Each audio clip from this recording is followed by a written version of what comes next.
Elections ముగించుకున్న అనంతరం sarpanch elections అయితే start కాబోతున్నాయి. ఈ గ్యాప్లో సర్పంచ్లందరూ కలిసి సీఎంకి వినతి పత్రం అందించడానికి కూడా హైదరాబాద్ వెళ్ళినట్లు కూడా మనందరికీ 3 days బ్యాకే సమాచారం అందింది. కరోనా సమయంలో కూడా మేమందరం సరిగ్గా పనిచేయలేకపోయామని కావచ్చు, ఇతర కారణాల వల్ల కావచ్చు, సర్పంచ్లందరూ ఒక తాటిపై నిలబడి కూడా సీఎంకి లేఖను అందించడం జరిగింది. దాని పట్ల పూర్తి సమాచారం అందించడానికి సర్పంచ్ మన వద్ద ఉన్నారు. అన్నేపర్తి నుండి వారితో మాట్లాడతాం. నమస్తే సార్, ఎలా ఉన్నారు? నమస్తే మేడం, బాగున్నాను. రీసెంట్గా అయితే మీరందరూ కలిసి హైదరాబాద్కి వెళ్ళడం జరిగింది. అక్కడ ఏం జరిగింది అసలు? మా సర్పంచ్ల తరఫున అధ్యక్షుడు వెళ్ళడం జరిగింది.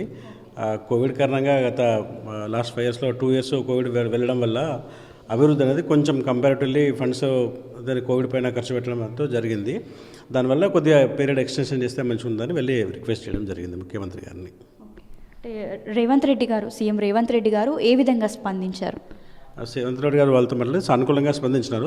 తప్పనిసరిగా దాని గురించి ఆలోచిస్తామని చెప్పడం జరిగింది. అంటే మిగతా సర్పంచ్లే కాకుండా ఎంపీటీసీ, జెడ్పీటీసీ వీళ్ళు కూడా నష్టపోయే అవకాశాలు ఉంటాయి కదా? ఎంపీటీసీ, జెడ్పీటీసీలో కూడా ఉంటుంది. బట్ ప్రైమ్ బాధ్యత సర్పంచ్ల మీద ఎక్కువ ఉంటుంది కాబట్టి కొంచెం సర్పంచ్లు అందరం వెళ్ళి అడగడం జరిగింది. అంటే ఎప్పుడు కండక్ట్ చేస్తే బాగుంటుందని మీ అభిప్రాయం ప్రకారం మీరు అనుకుంటున్నారు? అది అందరం రిక్వెస్ట్ చేయడం జరిగింది. ఒక 1 year ఎక్స్టెన్షన్, ప్రజెంట్ ఉన్న సర్పంచ్లకు ఒక 1 year ఎక్స్టెన్షన్ ఇస్తే బాగుంటుందని మేము అందరం కూడా కోరడం జరిగింది.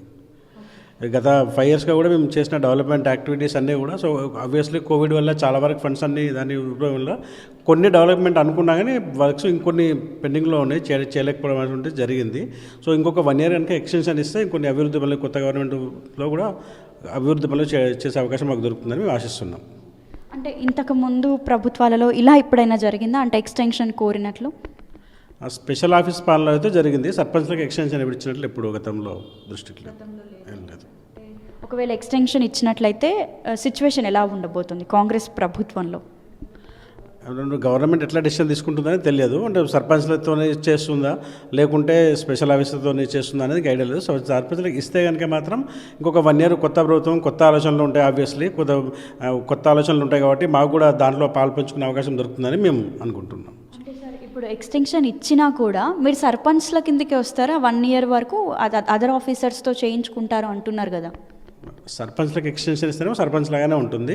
లేదంటే special officers only through special officer ద్వారా చేస్తారు. అంటే ఇప్పటికిప్పుడు సడన్గా ఎలక్షన్స్ అన్నప్పటికీ కూడా మీరు ప్రిపేర్ అవుతూ ఉండాలి ముందే. మీరు ఆల్రెడీ ప్రిపరేషన్లో ఉన్నారా? అంటే ఓన్లీ ప్రభుత్వం మీద డిపెండ్ అవ్వకుండా? అట్లా ఏం లేదు. మేము ఇప్పటికిప్పుడు ఎలక్షన్స్ వచ్చినా కూడా రెడీగానే ఉన్నాం. ఎప్పుడు వచ్చినా కూడా సిద్ధంగానే ఉన్నాం దానికి. అంటే ప్రభుత్వం కూడా చేంజ్ అయింది, మనకు కాంగ్రెస్ ప్రభుత్వం వచ్చింది. కాంగ్రెస్ ప్రభుత్వంలో ఇప్పటికే సంక్షేమ పథకాల విషయంలో 2 అమలు చేయడం జరిగింది, ఇంకా కొన్ని పెండింగ్లో ఉన్నాయి. ఏ విధంగా ఉండబోతుందంటారు ఈ 5 years మొత్తం? డెఫినెట్గా చెప్పొచ్చు. గెలిచినాక వితిన్ 2 days 2 రోజుల్లోనే 2 గ్యారంటీలు అమలు చేయడం అనేది మంచి ఆశాభా నిర్ణయం యాక్చువల్లీ.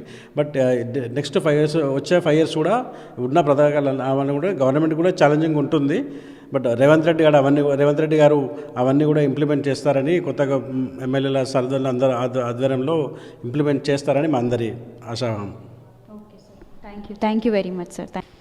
ఏదైతే సర్పంచ్ ఎలక్షన్స్కి సంబంధించి సీఎం రేవంత్ రెడ్డి గారిని మేము ఆశాభావంగా ఒక లేఖనైతే సమర్పించడం జరిగిందని, 1 year ఎక్స్టెన్షన్ కూడా మేము కోరడం జరిగిందని, దాని పట్ల ఇంకా స్పందన మాకు ఇప్పటివరకు రాలేదని కూడా సర్పంచ్ గారు తెలియజేశారు.